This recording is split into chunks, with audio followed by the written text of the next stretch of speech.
Vishwavani T V special ವಾಹಿನಿಗೆ ವೀಕ್ಷಕರಿಗೆಲ್ಲ ಸ್ವಾಗತ. ನಾನು ಯಗಟಿ ರಘುನಾಡಿ.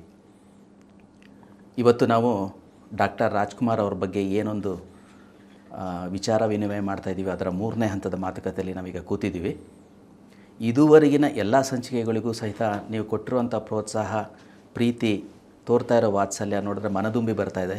ಇನ್ನೂ ಒಳ್ಳೊಳ್ಳೆ ಸಂಚಿಕೆಗಳನ್ನು ಕೊಡಬೇಕು ಅನ್ನುವಂಥ ಒಂದು ಆಸೆ ನಮ್ಮಲ್ಲೂ ಸ್ಫುರಿಸೋದಕ್ಕೆ ಕಾರಣ ಆಗ್ತಾಯಿದೆ. ಇದಕ್ಕೆ ಕಾರಣದ ನಿಮಗೆಲ್ಲರಿಗೂ ಸಹಿತ ಹೃತ್ಪೂರ್ವಕವಾದ ವಂದನೆಗಳನ್ನು, ನಮನಗಳನ್ನು ಸಲ್ಲಿಸ್ತಾ ಕಾರ್ಯಕ್ರಮಕ್ಕೆ ನಮ್ಮ ರಾಜ್ಕುಮಾರ್ ಅವರ ಅಭಿಮಾನಿ ಮತ್ತು ಬ್ಯಾಂಕ್ ಅಧಿಕಾರಿ ಆಗಿರುವಂಥ ಮೈಸೂರು ಬಾಬು ಅವ್ರನ್ನ ಮತ್ತೊಮ್ಮೆ ಸ್ವಾಗತಿಸ್ತೀನಿ. ಸರ್, ಕಾರ್ಯಕ್ರಮಕ್ಕೆ ಸ್ವಾಗತ. ನಮಸ್ಕಾರ. ನನ್ನ ಕಾರ್ಯಕ್ರಮ ಕರೆದೋದಕ್ಕೆ ಸ್ವಾಗತ ಮತ್ತು ಧನ್ಯವಾದಗಳು. ಮತ್ತು ನಾನು ಈ ಸಂದರ್ಭದಲ್ಲಿ ನಾನು ಕೂಡ ಹೇಳಲಿಕ್ಕೆ ಇಷ್ಟಪಡ್ತೀನಿ, ತುಂಬ ಒಳ್ಳೆ ಅಭಿಪ್ರಾಯಗಳನ್ನ ನಮ್ಮ ವೀಕ್ಷಕರು ಕೊಡ್ತಿದ್ದಾರೆ ಮತ್ತು ತುಂಬ ಒಂದಷ್ಟು ಸದಭಿಪ್ರಾಯಗಳು ಮತ್ತು ಉತ್ತೇಜನಕಾರಿಯಾದಂಥ ಮಾತುಗಳನ್ನ ಹೇಳಿದ್ದಾರೆ. ಅವರೆಲ್ಲರಿಗೂ ಅನಂತ ಧನ್ಯವಾದಗಳು. ನಿಮ್ಮ ಒಂದು ಫೀಡ್ಬ್ಯಾಕ್ ಇದೇ ರೀತಿ ಕೊಡ್ತಾ ಇರಿ, ನಮ್ಮ ಕಾರ್ಯಕ್ರಮ ಇಂಪ್ರೂವ್ ಮಾಡೋದಕ್ಕೆ ಇದು ತುಂಬ ಸಹಕಾರಿಯಾಗುತ್ತೆ ಅಂತ ಕೇಳ್ಕೊತೀನಿ. Thank you sir. ಸರ್, ನಮ್ಮ ಕಳೆದ ಸಂಚಿಕೆಗಳಲ್ಲಿ ನಾವು ಸಹನಟರ ಜೊತೆಗೆ ರಾಜ್ಕುಮಾರ್ ಅವರು ಯಾವ ಥರ ಒಂದು ಬಾಂಧವ್ಯನ ಬಿಲ್ಡಪ್ ಮಾಡ್ಕೊಂಡಿದ್ರು, ಅದು ಪಾತ್ರದ ಅಭಿವ್ಯಕ್ತಿಗೆ ಮತ್ತು ಕಥೆಯ ಒಂದು ಪ್ರಸ್ತುತಿಗೆ ಯಾವ ರೀತಿ ಅದೊಂದು ಬೂಸ್ಟ್ ಮಾಡ್ತಾಯಿತ್ತು, ಹೇಗೆ ಒಂದು ಉತ್ತೇಜನ ನೀಡ್ತಾಯಿತ್ತು ಅನ್ನೋದ್ರ ಬಗ್ಗೆ ನಾವು ಮಾತಾಡ್ತಾ ಇದ್ವಿ.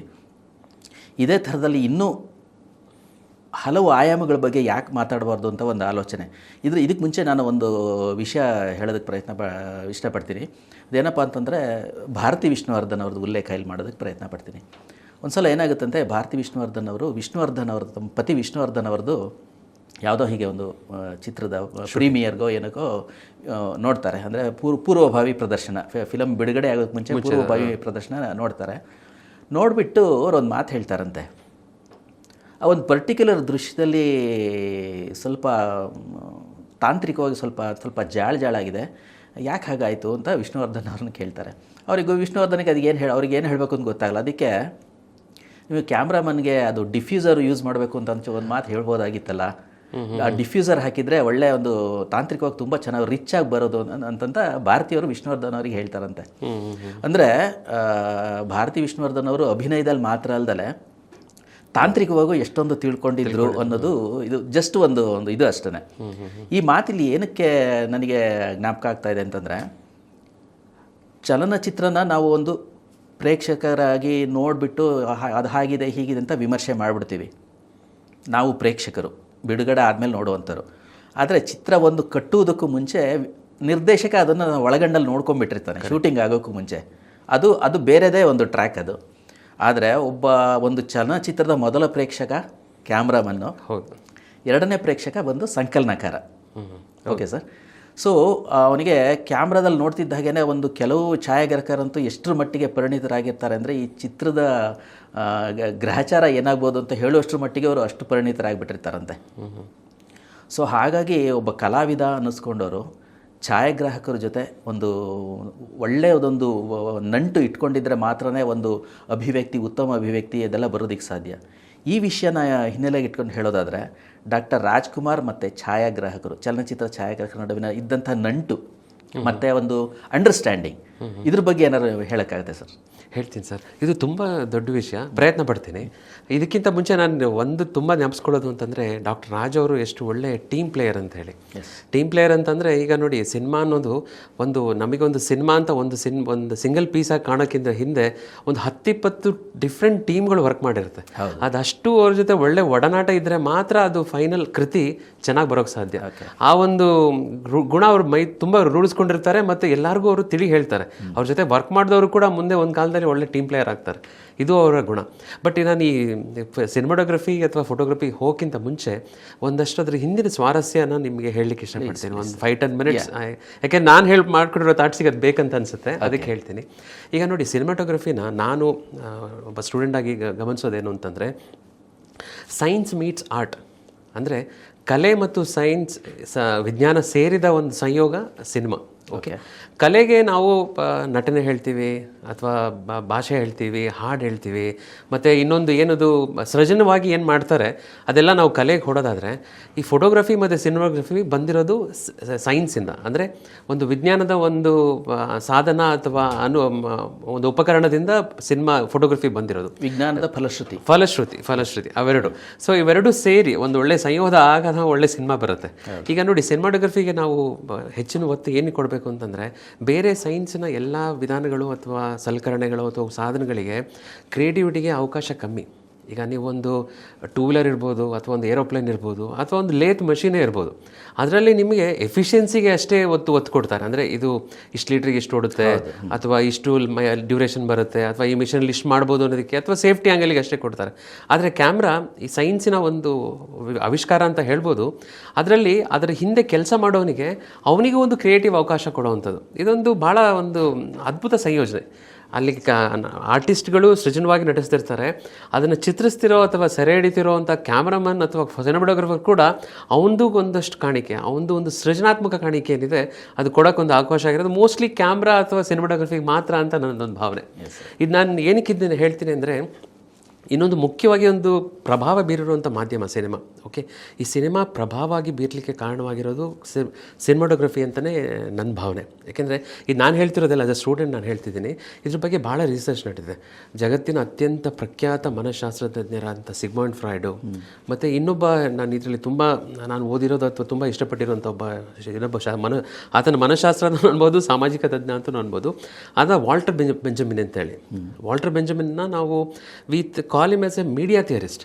ಅಂದರೆ ಈ ಇಡೀ ಮೀಡಿಯಾಗಳು ನಮಗೇನಿದೆ, ಸಮೂಹ ಮಾಧ್ಯಮಗಳೇನಿದೆ, ಅದಷ್ಟಕ್ಕೂ ಒಂದು ಥಿಯರಿಟಿಕಲ್ ಚೌಕಟ್ಟು ಕೊಟ್ಟಂಥ ಮೇಧಾವಿ ಆತ ಒಂದು ಎಸ್ಸೆ 1935 ತುಂಬ ಹಿಂದೆ ಬರೆದಿದ್ದವನು.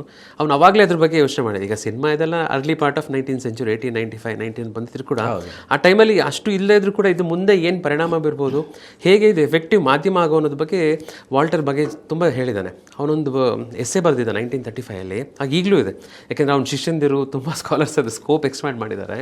ಅದರಲ್ಲಿ the work of art in age of mechanical reproduction ಅಂತ ಒಂದು ಎಸ್ಸೆ ಬರೆದಿದ್ದಾನೆ. ಅದರಲ್ಲಿ ಅವನು ಈ ಸಿನಿಮಾ ಮತ್ತು ಫೋಟೋಗ್ರಫಿ ಹೇಗೆ ನಮ್ಮ ಮುಂದಿನ ಕಾಲಚಿತ್ರಣವನ್ನು ಹೇಗೆ ಬದಲಾಯಿಸುತ್ತೆ ಅನ್ನೋದ್ರ ಬಗ್ಗೆ ಹೇಳಿ ಅವನದೇ ಒಂದಷ್ಟು ಕಾನ್ಸೆಪ್ಷುಲೈಸ್ ಮಾಡಿ ಕೊಟ್ಟಿದ್ದಾನೆ. ಅವನ ಪ್ರಕಾರ ಏನು ಅಂತಂದರೆ, ಈ ಆರ್ಟ್ ಅನ್ನೋದೇನಿದೆ ಇದನ್ನು ಆತ ಕಲ್ಟ್ ವ್ಯಾಲ್ಯೂ ಅಂತ ಹೇಳ್ತಾನೆ. ಹಿಂದೆ ಇದ್ದಿದ್ದು ಆರ್ಟು ಅಂದರೆ ಕಲ್ಟ್ ವ್ಯಾಲ್ಯೂ ಅಂತಂದರೆ, ಈಗ ಸಪೋಸ್ ನಾವು ಹಿಂದೆನೂ ಕೂಡ ನಾಟಕ ಇತ್ತು, ಗ್ರೀಸ್ ಕಾಲದಲ್ಲೂ ನಾಟಕ ಇತ್ತು, ಅದಾದ ನಂತರದಲ್ಲೂ ನಾಟಕ ಇತ್ತು. ಅವಾಗ ಏನಾಗ್ತಿತ್ತು ಅಂತಂದರೆ, ಅದಕ್ಕೆ ಒಂದು ಕಲ್ಚರ್ ಅನ್ನೋ ಥರದ್ದು ಒಂದು ಕಲ್ಟ್ ಅಷ್ಟೇ. ನಾನು ಅಥವಾ ನನ್ನ ಜೊತೆ ಇರೋವಂಥವ್ರು ನಾಟಕ ನೋಡಿದಾಗ ಒಂದೇಷ್ಟೋ ಒಂದು ಅಭಿಪ್ರಾಯ ಬರ್ತೀವಿ, ಅಥವಾ ಅವ್ರು ಹೇಳೋದನ್ನ ಅಷ್ಟೇ ಗ್ರಹಿಸ್ಕೊಂಡು ವಾಪಸ್ ಬರ್ತೀವಿ. ಆ ಕಲ್ಟ್ ವ್ಯಾಲ್ಯೂಯಿಂದ ಎಕ್ಸಿಬಿಟ್ ವ್ಯಾಲ್ಯೂ ಅಂದರೆ ಪ್ರದರ್ಶನದ ವ್ಯಾಲ್ಯೂ, ಅಂದರೆ ಅದಕ್ಕೆ ಏನಂತೀರ, ಪ್ರದರ್ಶನಕ್ಕೆ ಹೊಂದುವಂಥ ಗುಣಗಳನ್ನ ಹೊಂದಿಸೋದಕ್ಕೆ ಇವೆರಡು ಪೂರಕವಾಗಿರುತ್ತೆ ಅಂತ ಅವನೊಂದು ಫಸ್ಟು ಥಿಯರೈಸ್ ಮಾಡ್ತಾನೆ. ಮತ್ತು ಇನ್ನೊಂದು ಏನು ಹೇಳ್ತಾನೆ ಅವನು ಅಂತಂದರೆ, from private domain to public domain ಬರುತ್ತೆ ಇದು ಅಂತ. ಈಗ ಸಪೋಸ್ ನಾವು ಏನೋ ಒಂದು ಶಿಲೆ ಇರ್ಬೋದು, ಅಥವಾ ಮೊನಾಲಿಸ ಚಿತ್ರನೇ ಇರ್ಬೋದು, ಏನೇ ಇರ್ಬೋದು, ಒಂದು ಪ್ರೈವೇಟ್ ಡೊಮೈನ್ ಇತ್ತು, ಇದನ್ನೊಂದು ಪಬ್ಲಿಕ್ ಡೊಮೈನಿಗೆ ಬರೋದಕ್ಕೆ ಇದು ಸಹಾಯ ಮಾಡುತ್ತೆ. ಮತ್ತು ಇದು ಆತ ಹೇಳೋ ಪ್ರಕಾರ ಎಂತಂದರೆ, it will create a realm of visual perception. ಅಂದರೆ ದೃಶ್ಯ ಗ್ರಹಿಕೆಯ ಒಂದು ಮಹಾಪುರ ಅಥವಾ ಒಂದು ಸಾಮ್ರಾಜ್ಯವನ್ನೇ ಇದು ಕಟ್ಟುತ್ತೆ ಅಂತ ಆತ ಇದನ್ನು ಥಿಯರೈಸ್ ಮಾಡ್ತಾನೆ. ಇದನ್ನು ನಾವು ಜಸ್ಟ್ ಒಂದು ಎಕ್ಸಾಂಪಲ್ ಮಟ್ಟಿಗೆ ಹೇಳೋದಾದರೆ, ಈಗ ನಾವು ಬೇಲೂರು ಶಿಲಾಬಾಲಿಕೆ ಸಪೋಸ್ ನಾವು ಒಂದು 100 ವರ್ಷದಿಂದ ನೋಡಿದ್ವಿ ಅಂತ ಇಟ್ಕೊಳ್ಳಿ, ನೀವೇ ಹೋಗಿ ನೋಡಿದ್ವಿ ಅಂತ. ಅಲ್ಲಿ ನೋಡಿ ನಾವು ಹೀಗಿದೆ, ಚೆನ್ನಾಗಿ ಒಂದು ಶಿಲಾಬಾಲಿಕೆನೇ ನೋಡಿದ್ರೆ ಹೀಗಿದೆ ಅಂತ ನೋಡ್ಕೊಂಡು ಬಂದಿರ್ತೀವಿ ಅಂತೀವಿ. ಅದೇ ಒಂದು ಫೋಟೋಗ್ರಫಿ ಬಂತು, ಸ್ಪ್ರೆಡ್ ಆಯಿತು, ಅಂದರೆ ಎಕ್ಸಿಬಿಷನ್ ವ್ಯಾಲ್ಯೂ ಹೆಚ್ಚಾದಾಗ ಅದನ್ನು 100 ಜನ ನೋಡ್ತಾರೆ. ಓಕೆ, ಆ ಪರ್ಸೆಪ್ಷನ್ಸ್ ಏನಿದೆ ಅದು ಹೇಗೆ ಕ್ರಿಯೇಟ್ ಆಗುತ್ತೆ ಅಂತಂದರೆ, ಅವ್ನು ಹೇಳೋದು ಈ ವಿಜುವಲ್ ಪರ್ಸೆಪ್ಷನ್ಸ್ ಏನು ಕ್ರಿಯೇಟ್ ಮಾಡುತ್ತೆ ಅಂತಂದರೆ, ಒಂದು ಎಮೋಷನ್ಸ್ ಕ್ರಿಯೇಟ್ ಮಾಡುತ್ತೆ, ಇನ್ನೊಂದು ಅಸೋಸಿಯೇಷನ್ಸ್ ಕ್ರಿಯೇಟ್ ಮಾಡುತ್ತೆ, ಮತ್ತು ಇಂಟರ್ಪ್ರಿಟೇಷನ್ಸ್ಗಳನ್ನ ಹೆಚ್ಚುತ್ತೆ ಅಂತ. ಈಗ ಸಪೋಸ್ ಈಗ ಬೇಲೂರು ಶಿಲಾಬಾಲಿಕೆ ನೋಡಿದವರು ತುಂಬ ಆರ್ಟಿಸ್ಟಿಕ್ ಮಂಡಿರೋರು ಎಷ್ಟು ಚೆನ್ನಾಗಿದೆ ಅಂತ ಹೇಳ್ತಾರೆ. ಅದೇ ಒಬ್ಬ ಜುವೆಲ್ ಡಿಸೈನರ್ ನೋಡಿದವನು, ಅಯ್ಯೋ ನಾನು ಇದನ್ನು ಮಾಡ್ತಿದ್ದೆ, ಆ ಕಾಲದಲ್ಲೇ ಅದಿತ್ತು ಅಂತ ಹೇಳ್ತಾನೆ. ಆಮೇಲೆ ಒಬ್ಬ ಶಿಲ್ಪಿ ನೋಡಿದವನು ಅವನೇನು ಹೇಳ್ತಾನೆ ಅಂದರೆ, ಓಕೆ ಯಾವ ಕಲ್ಲಲ್ಲಿ ಮಾಡಿರ್ಬೋದು ಇದು, ಯಾಕೆಂದರೆ ನೋಡಿ ಅಷ್ಟು ಕೊನೆಯಲ್ಲಿ ಅವ್ರದ್ದು ಏನದು ಉಗುರು ಇದನ್ನೆಲ್ಲ ಇಷ್ಟು ನೈಸ್ ಮಾಡಬೇಕಾದ್ರೆ ಇಲ್ಲ ಕಲ್ಲು ಸಪೋರ್ಟ್ ಮಾಡಿರಬೇಕು ಅಥವಾ ಅವನ ಹತ್ರ ಇರೋವಂಥ ಉಳಿ ಅಥವಾ ಅದರಲ್ಲಿ ಚಾಣ ಏನು ಕೆಲಸ ಮಾಡಿರ್ಬೋದು ಅಂತ ಅನ್ಸುತ್ತೆ. ಒಬ್ಬ ಜಿಯಾಲಜಿಸ್ಟ್ರಿಗೆ ಏನ್ಬೋದು ಈ ಕಲ್ಲು ಎಲ್ಲಿಂದ ಬಂದಿರ್ಬೋದು ಇಷ್ಟು ವರ್ಕ್ ಮಾಡೋದು ಅಂದರೆ ಈ ಇಂಟರ್ಪ್ರಿಟೇಷನ್ನ ಹೆಚ್ಚಿಸ್ತಾ ಹೋಗುತ್ತೆ. ಸೊ ಇದು ಈ ಒಂದು ಸಿನಿಮಾಟೋಗ್ರಫಿಗೆ ಅಥವಾ ಫೋಟೋಗ್ರಫಿಗೆ ನಾನು ಎರಡು ಕಾಮನ್ ಆಗಿ ಯೂಸ್ ಮಾಡ್ತೀನಿ. ಯಾಕೆಂದ್ರೆ ಅವ್ನು ಫೋಟೋಗ್ರಫಿಗೆ ಬರ್ತಿದ್ದ, ಮುಂದೆ ಸಿನಿಮಾಟೋಗ್ರಫಿ ಆಯಿತು. ಸೊ ಅವನು ಇದು ಒಂದು ಥಿಯರೈಸ್ ಮಾಡ್ತಾನೆ ಇರುತ್ತೆ. ಇದು ನಾನು ಏನಕ್ಕೆ ಇಷ್ಟಪಡ್ತೀನಿ ಅಂತಂದರೆ ಇದನ್ನು ನಾವು ಅಣ್ಣವ್ರ ಸಿನಿಮಾದ್ರಲ್ಲಿ ನಾವು ಇದನ್ನು ಗಮನಿಸಬೇಕಾಗತ್ತೆ. ಯಾಕೆಂದರೆ ಈ ಅವನೇನು ಹೇಳ್ದ ಈ ವಿಜುವಲ್ ಇಂಟರ್ಪ್ರಿಟೇಷನ್ಗಳು ಹೇಗೆ ಹೆಚ್ಚುತ್ತೆ ಮತ್ತು ಹೇಗೆ ಅದೊಂದು ಕಲ್ಟ್ ವ್ಯಾಲ್ಯೂನ ಕ್ರಿಯೇಟ್ ಮಾಡುತ್ತೆ. ಕಲ್ಟ್ ವ್ಯಾಲ್ಯೂಯಿಂದ ಎಕ್ಸಿಬಿಟ್ ವ್ಯಾಲ್ಯೂ ಬಂದ ನಂತರ ಅದರದೇ ಆದಂಥ ವ್ಯಾಲ್ಯೂಗಳು ಮೌಲ್ಯಗಳನ್ನ ಹಂಚಕ್ಕೆ ಹೋಗುತ್ತೆ ಅನ್ನೋದಕ್ಕೆ ಇದೊಂದು ಉದಾಹರಣೆ ನಾನು ಹೇಳಕ್ಕೆ ಇಷ್ಟಪಟ್ಟೆ. ಆಮೇಲೆ ಅವನು ಇನ್ನೊಂದು ಹೊಸ ಕಾನ್ಸೆಪ್ಟನ್ನು ಥಿಯರೈಸ್ ಮಾಡ್ತಾನೆ. ಅವನೇನು ಹೇಳ್ತಾನೆ ಅಂದರೆ ಆಪ್ಟಿಕಲ್ ಅನ್ಕಾನ್ಷಿಯಸ್ನೆಸ್ ಅಂತ ಹೇಳ್ತಾನೆ.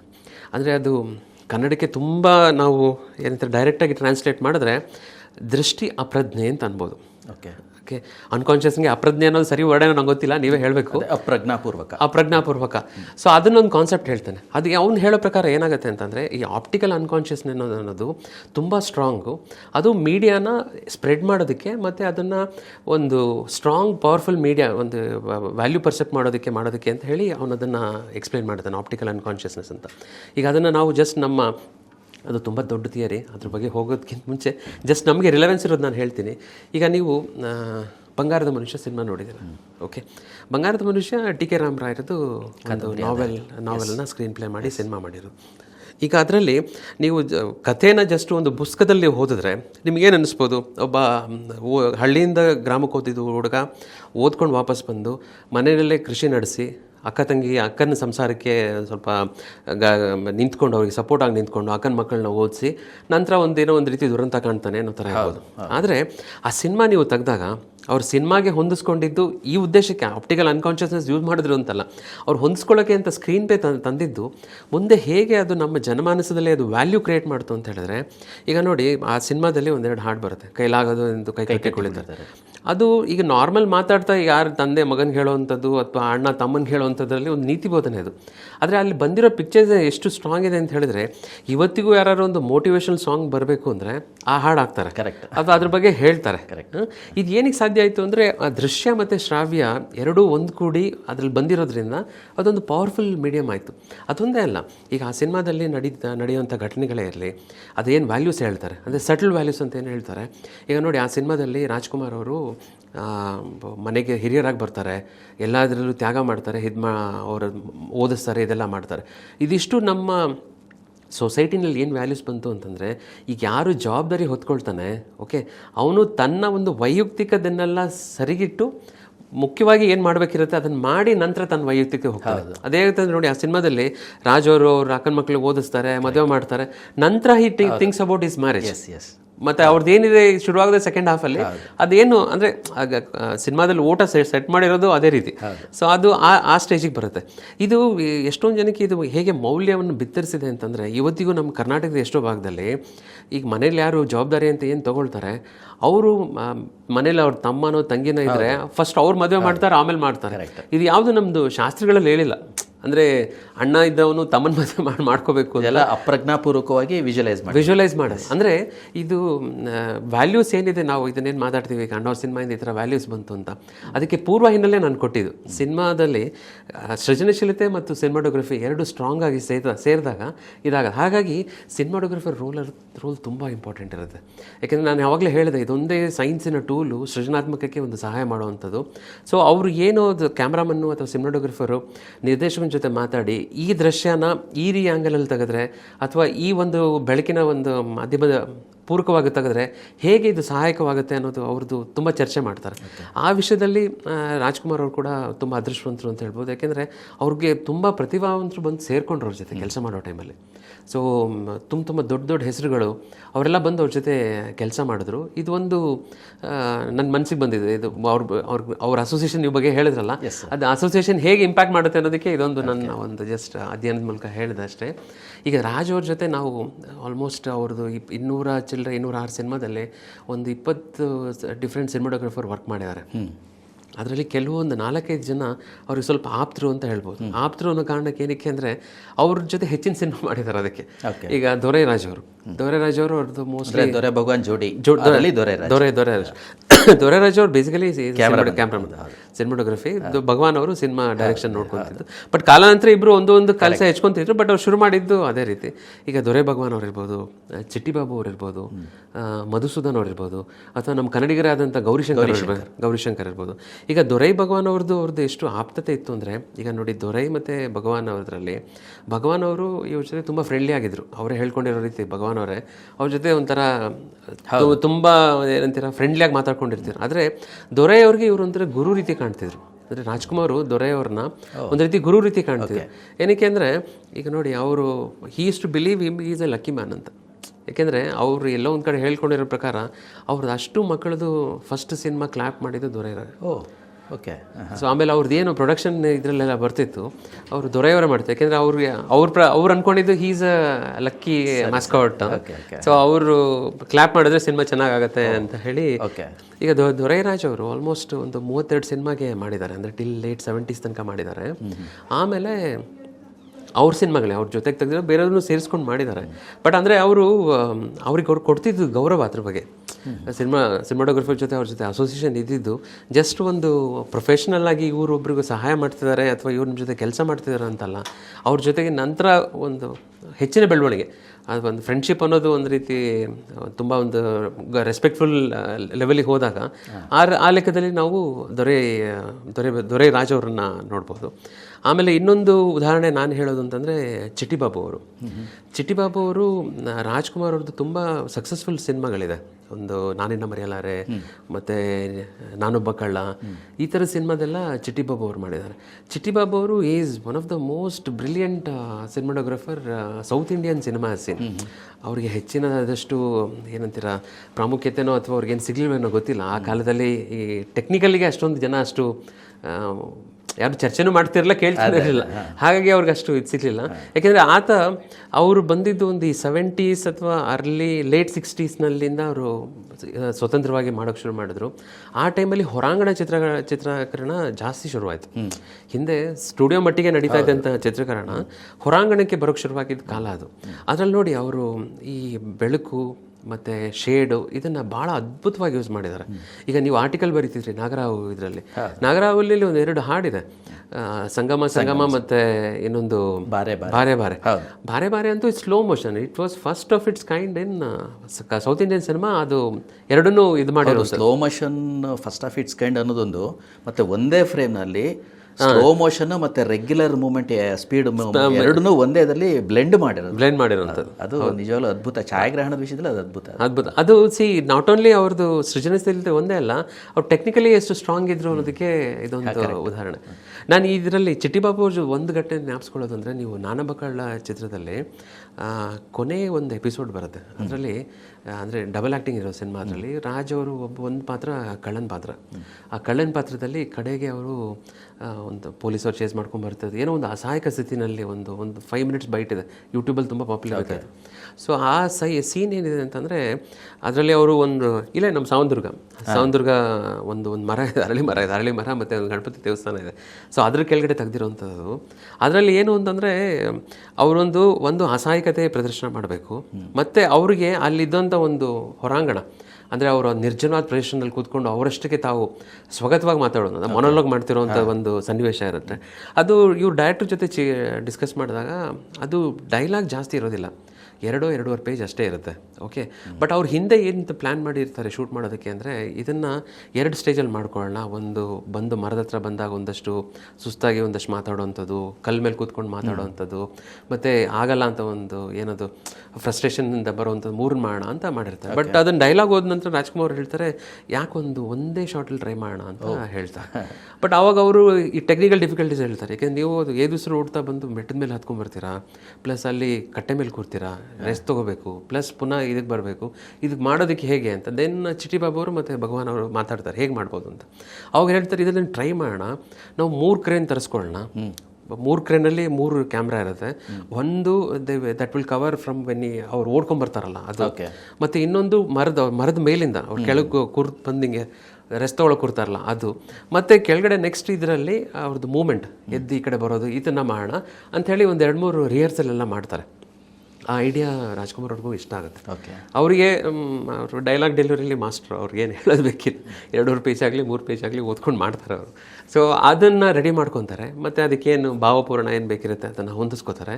ಸೊ ಆ ಇಡೀ ಶೂಟಿಂಗ್ ನೀವು ಈಗಲೂ ಅದು ತುಂಬ ಐಕಾನಿಕ್ ಪೀಸ್.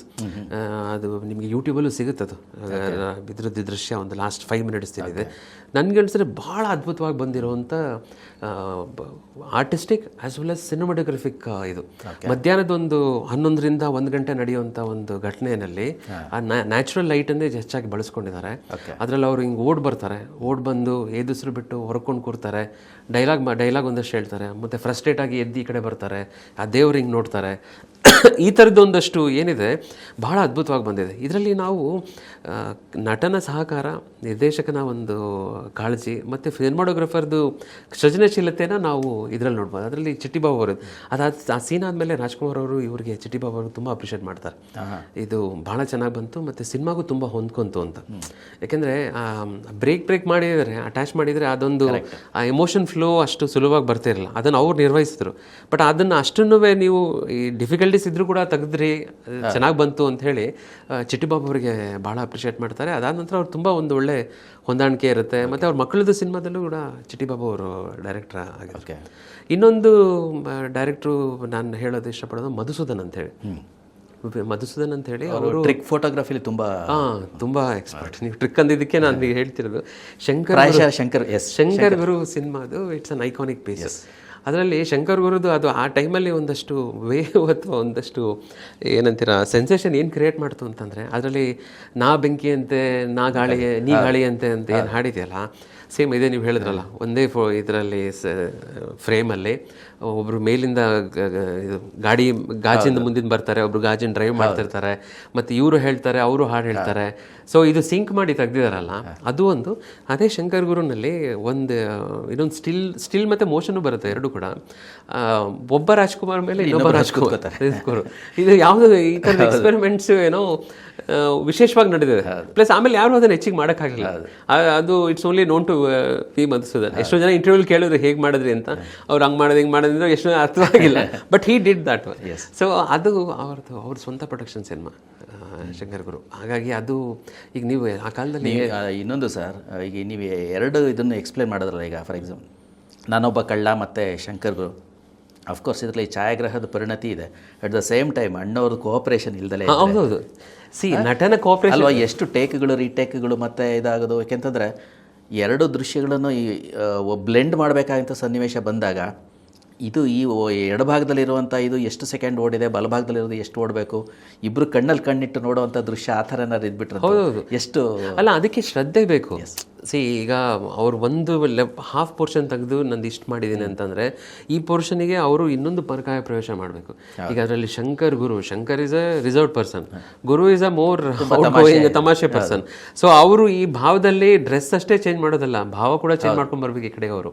ಸೊ ಅದು ಏನು ಬಿಡಿ, ನಾವು ಹೇಳೋಕ್ಕಾಗಲ್ಲ. ಅದಕ್ಕೆ ಅದನ್ನು ಏನಂತರ ನಾವು ಹೇಳಿದಷ್ಟು ಅದು ಹೆಚ್ಚುತ್ತಾನೆ ಇರುತ್ತೆ, ಅಥವಾ ನಾವು ಹೇಳೋಷ್ಟು ನಾವು ಚಿಕ್ಕವರು ಅಂತ ಅನ್ಕೋಬೇಕು. ಆ ಥರದೊಂದು ಫ್ರೇಮಿಂಗ್ ಸೆಟ್ ಮಾಡಿ ಈ ಸಿನಿಮಾಟೋಗ್ರಫರ್ ಇದನ್ನು ಅಂದರೆ ಆ ಕಾಲದಲ್ಲಿ ಏನು ನಡೆಯುತ್ತಿತ್ತು ಅಂತ ಹೇಳಿದ್ರೆ, ಈಗ ನಾವು ಸೌತ್ ಇಂಡಿಯನ್ ಸಿನಿಮಾ ಮಟ್ಟಿಗೆ ಒಂದಷ್ಟು ಕತೆ ಹಾಡು ಇಷ್ಟೇ ಇದ್ದಿದ್ದ ಕಾಲದಲ್ಲಿ ತಾಂತ್ರಿಕತೆಗೆ ಅಷ್ಟು ಗ್ಲೋರಿಫೈ ಕಾರಣ ಆಗ್ತಿರ್ಲಿಲ್ಲ. ಬಟ್ ಈ ಶಂಕರ್ ಗುರು ಸಿನಿಮಾದಲ್ಲಿ ಈ ತೆಗ್ದಿದ್ದ ಸೀನು ಇಂಡಿಯಾ ಪೂರ್ತಿ ಚರ್ಚೆ ಆಯಿತು. ಕೆಲವು ಹಿಂದಿಯವರು ಕೂಡ ಇದನ್ನು ಟ್ರೈ ಮಾಡೋಕ್ಕೆ ನೋಡಿದ್ರು, ಇದೇ ರೀತಿಯದೊಂದು ಟ್ರಿಕ್ ಮಾಡೋದಕ್ಕೆ ಇದು ಅಂತೇಳಿ. ಆಮೇಲೆ ಇದು ಒಂದು ಅವರು ಟೆಕ್ನಿಕಲಿ ಸೌಂಡ್ ಇದ್ದಾರೆ ಅನ್ನೋದಕ್ಕೊಂದು ಮೆಸೇಜ್ ಹೋಯಿತು ಪ್ಯಾನ್ ಇಂಡಿಯಾ. ಈ ಒಂದು ಶಂಕರ್ ಗುರುದು ಭುಜದ ಮೇಲೆ ಕೂತಿರೋ ಫೋಟೋ ಇದೆಯಲ್ಲ, ಅದು ಇಟ್ ವಾಸ್ ಒಂದೊಂದರ ಮಾಸ್ಟರ್ ಪೀಸ್ ಅದು.